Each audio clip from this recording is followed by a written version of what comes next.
Hi, I'm Marcy Brenner, and I come to you from Ocracoke Island on the Outer Banks of North Carolina, and this is my kitchen.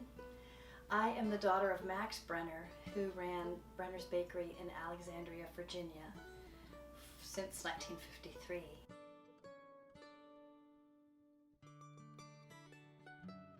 When I moved away, I missed those treats, and I had always hoped that I could get those my recipes one day and make those treats in my very own kitchen.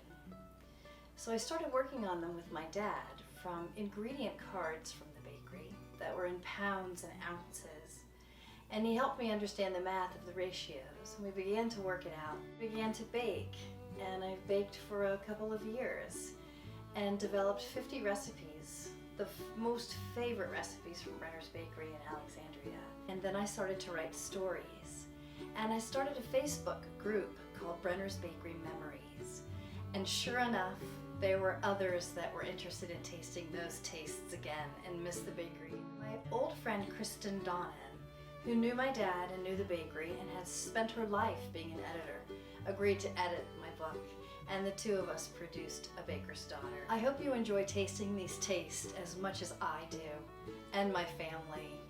They bring back so many memories of celebrations and anniversaries and parties. Please share pictures of your creation. Thank you so much.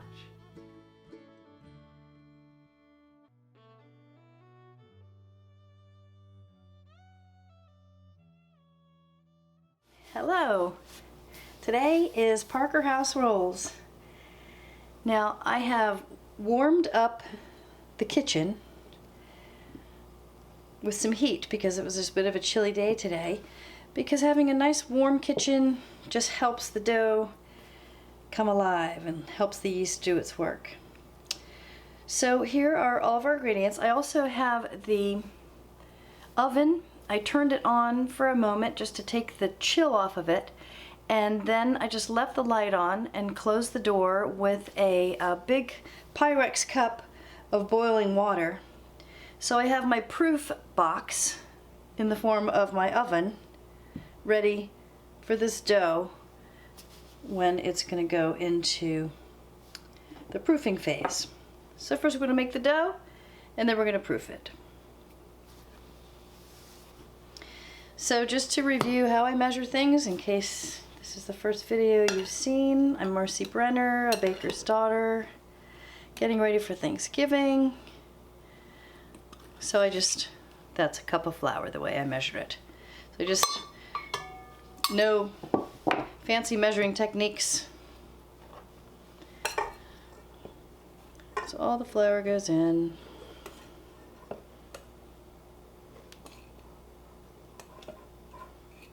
This is just the flour.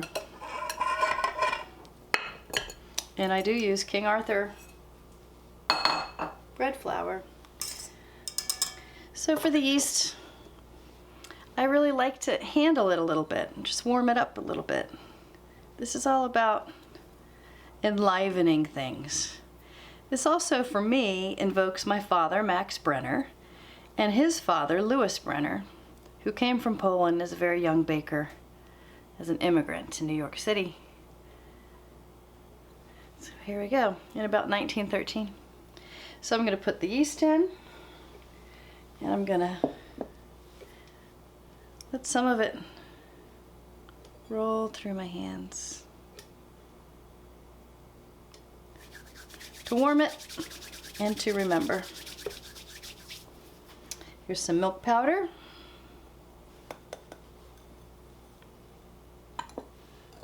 And salt.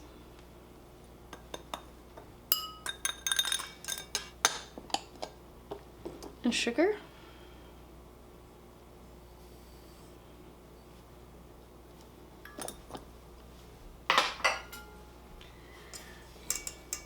And I just whisk that together.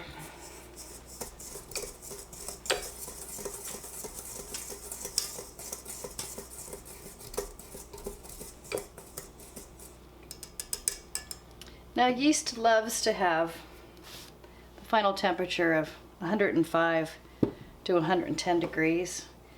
I have used regular thermometers, but I find that it's great to have a thermometer. You could use a candy thermometer. So this is a little hot, which is nice because now I'll put my egg in. Just lightly beaten egg.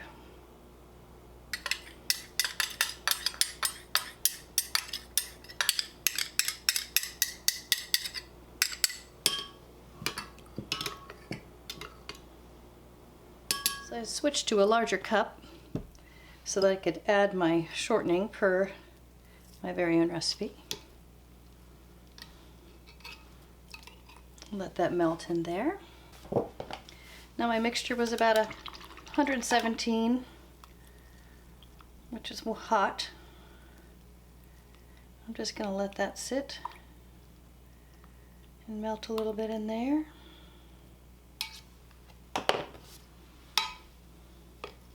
All of my ingredients are room temperature when I start. The eggs, the yeast, flour, everything. Even if I keep it in the fridge, I let it sit out so that it warms up. So this is melting into there quite nicely. And then what you do is either in a saucepan on a stove or in the microwave, which I prefer. You just kind of heat this back up so that it's somewhere between 105 and 110 degrees. And the shortening does not have to be totally melted. Just mostly melted. Just helps it to combine into the dough better. Let's see what I've got here. Oh, that's right in the range. It's 110, so that's just fine. I don't need to heat it up. If you do need to heat it up, you don't want to heat it up so much that you cook the eggs. That would be bad. I've done it. So I do believe that that is plenty good temperature. Let's check. Yep. That's 107. So we're just going to drizzle it in. On the side.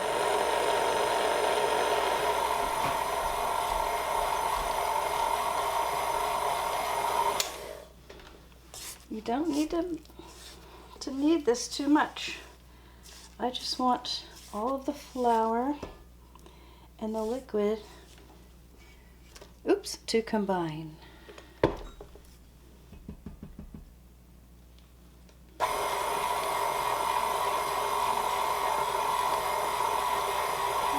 That's looking very nice. And as in my recipe, so that we make sure we get all of the dough underneath, you want to go ahead and turn it over.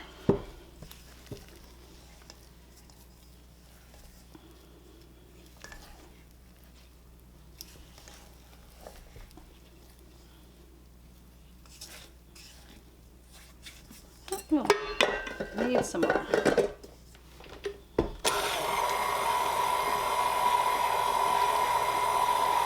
I'm going to get the surface ready. I'm going to do the final knead by hand.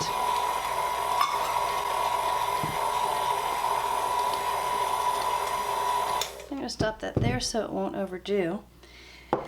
And I'm going to prepare my bowl first. This is where I'm going to put my dough when I'm done with it. Alright, so let's see how that feels. Yeah, see how it comes right off of the beater? It just, gravity kind of pulls it away.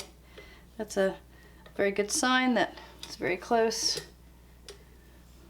We'll just give it a little bit more while I prepare the surface. I'm going to knead it by hand for just a minute.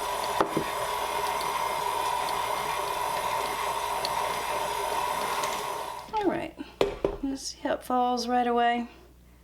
I like that. Yep, that's ready for me to handle. You really don't need to overwork it. You want it to stay lively. So we're gonna turn this out onto this. It's coming away from the sides easily. Dump it out onto this surface. I just used bread flour on my surface. You can use all-purpose, but bread is better.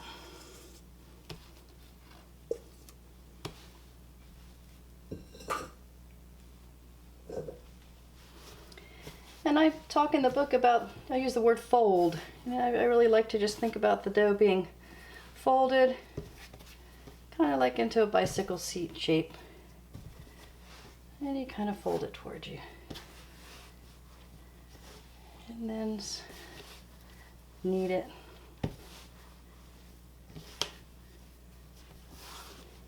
Use plenty of flour so that it doesn't stick on you. Your hands. And you just keep folding it. Folding it.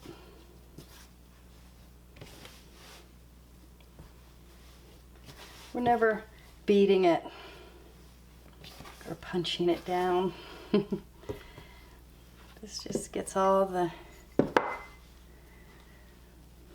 yeast and the gluten's going.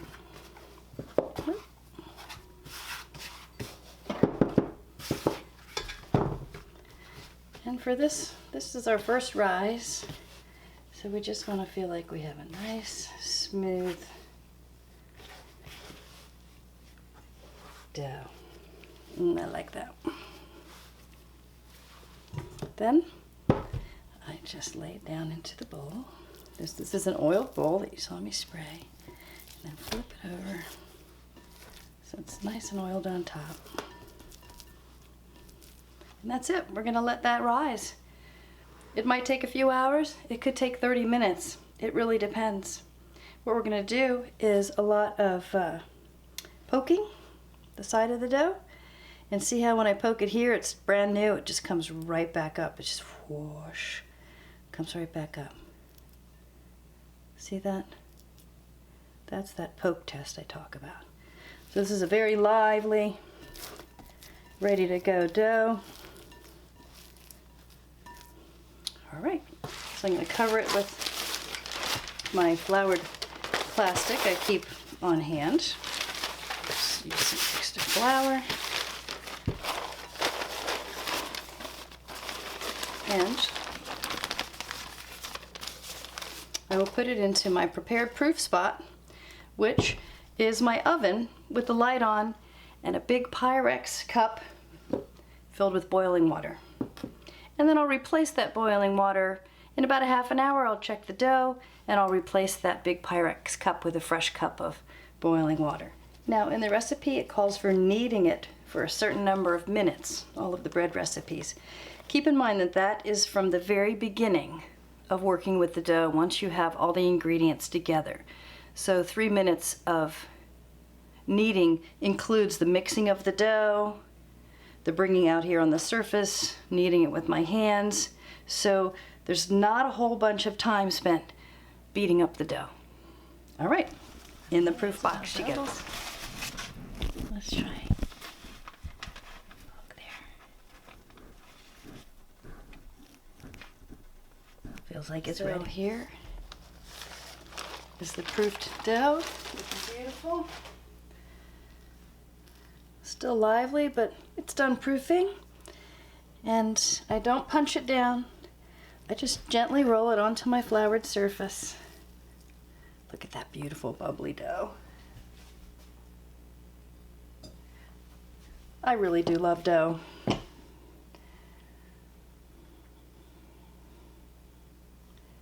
The dough is nice and moist, so you don't have to worry about being too careful with the flour. And from the book, I talk about how I shape things by folding. So I just fold that. Now I'm going to divide this into 4 pieces.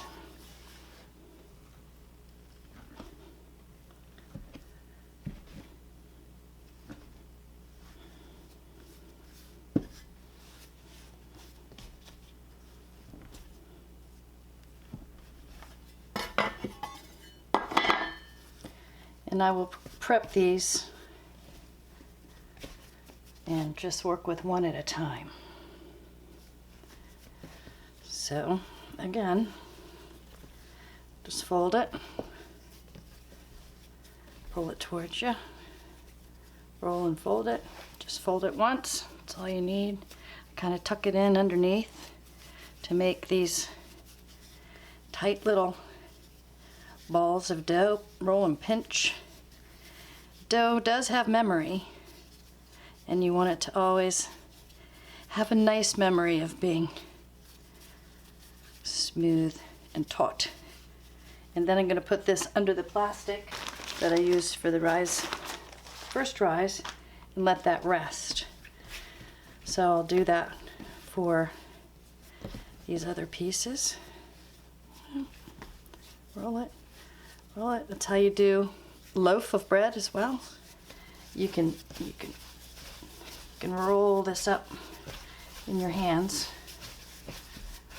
and it makes an even tighter roll. So that goes under the plastic to rest. This is the fun part.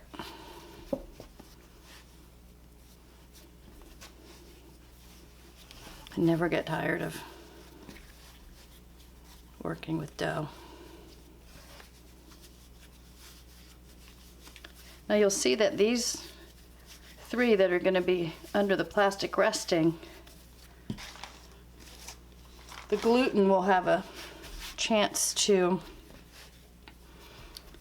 relax again. See, right now I'm activating it with a fold, or a kneading process, if you will.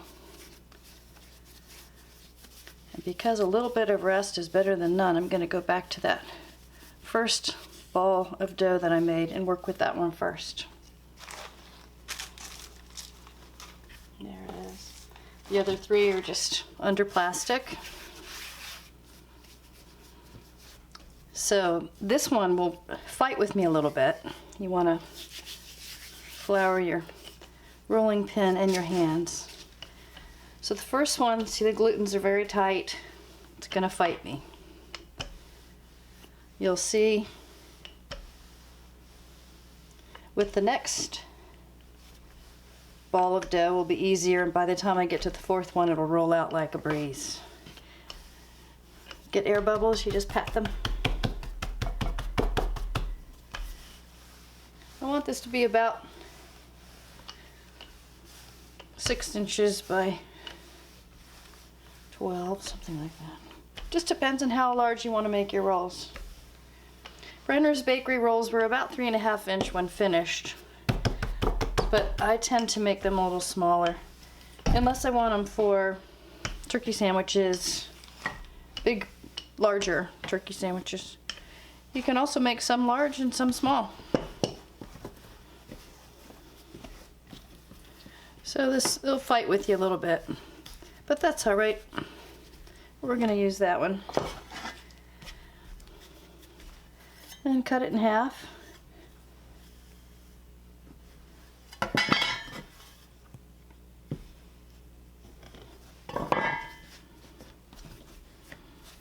And then again, I just roll them out a little bit, bring them back up to size. Now, if you want them to be the kind of Parker House rolls really from the bakery, and in the cookbook it has you spread some butter on the dough before you fold it over, and that way it makes sort of a space that doesn't seal, that you can then open the Parker House roll. But I just make them more like yeast rolls. I still fold them over, but they're not going to have that, the lip won't maintain as much as if I were to brush them with butter.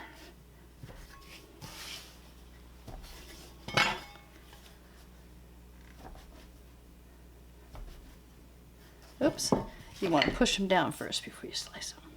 Yeah, forgot that part. It's more important if you do have the butter in there to have that seal.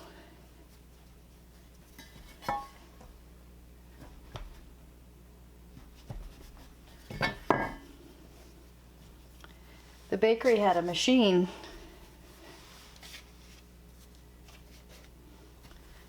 that would stamp out 12 pieces of dough, like a circle with segments, almost like a pie, but more square. And you just take a bowl of dough and just go quonk, and it would make 12 exact sections of dough. So this one's been sitting for a while, so it won't fight as much.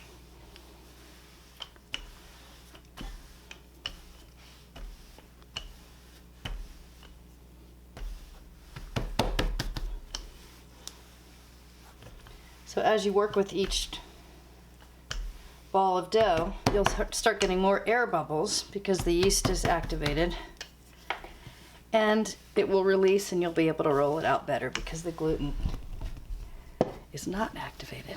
It's more relaxed. It's been resting.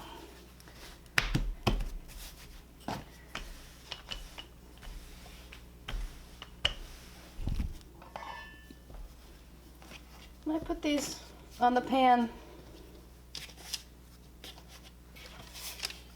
rather close together. You don't want them jammed in, but you want them to rise and come up together, and then you split them apart. Yum.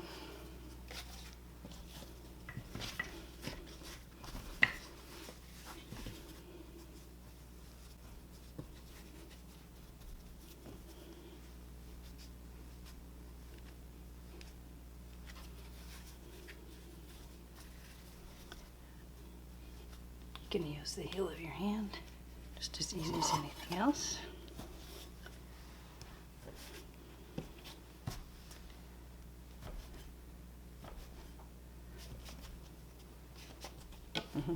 Now I'll just roll it out.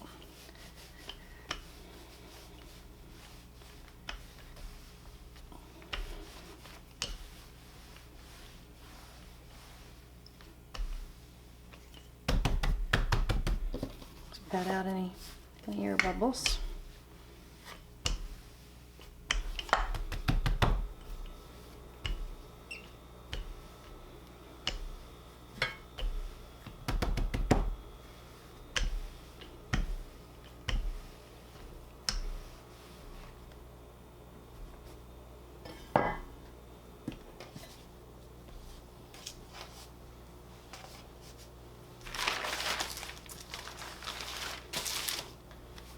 Here's my last little bundle of dough.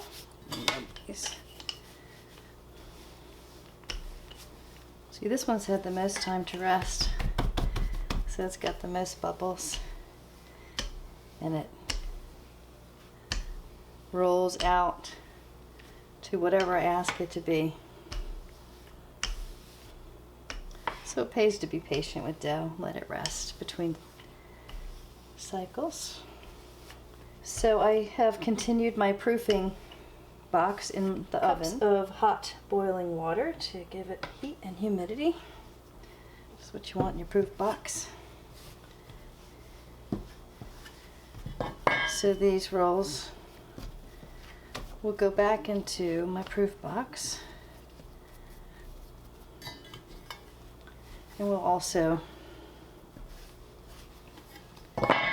just about double, and then we bake them up.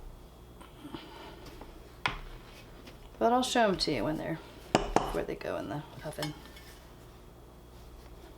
All right, here is our tray of beautiful rolls. I'm gonna cover them up and put them back in my oven proof box. Okay, so here you can see where I poked a little earlier and it filled back in. So let's see. Still kind of wants to fill back in. I'm going to do one more round. Okay. I'm taking them out of my oven proof box. They proofed for about an hour and 15 minutes. Now the oven is preheating right now while I do this. And I'm going to go ahead and put these rolls in before it's preheated because it'll get a little bit of what's called oven rise. So I wanted to let you know also that sometimes I'm looking at my dough and I'm thinking it's not rising, oh my goodness, it's not working, and then all of a sudden it rises right at the last minute. So sometimes that happens. So my first rise was about an hour and a half, and the second one was about an hour and 15 minutes. So this is just the egg wash that's in the book, and just gently drizzle it or brush it. Use a spoon if you want, just gently. Probably want to warm up the spoon. You just want to keep everything warm and cozy for these rolls to stay fluffy.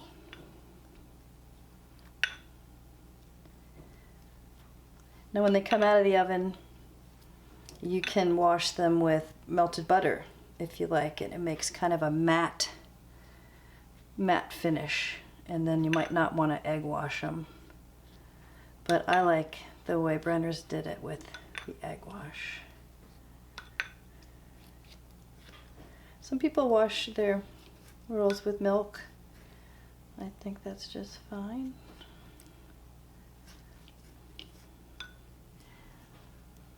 Brenner's egg washed everything. And always, always, I would hear, don't under bake anything. So we're going to bake these until they are golden, golden brown. Yum delish. Not perfect, but perfect. So they're going in the oven, 350, for about 20 minutes, 30 minutes. We'll see. All right, I'll bring them back to you when they're done. So here are my Parker House rolls. I have to tell you, my kitchen smells just like the bakery the day before Thanksgiving, when we would spend the entire night packing orders while the bakers baked. And the bakery, especially at Thanksgiving, would smell like pies and rolls. And if I could send this smell to you, I would. These are still pretty warm, but you don't want to let them sit in the pan too long because they'll get soggy. So you want to pull them out and let them cool off on a rack that has air all around it. Delicious. Yummy. So, come on. We gotta try one. Ah, look at that. Still hot from the oven. So here you have them. Brenner's Bakery Parker House rolls. For me and my family, these are the iconic Thanksgiving Day and Thanksgiving season roll. But they're great for any night, and as you can see, they're not hard to make. Yum. Thank you so much, and happy Thanksgiving.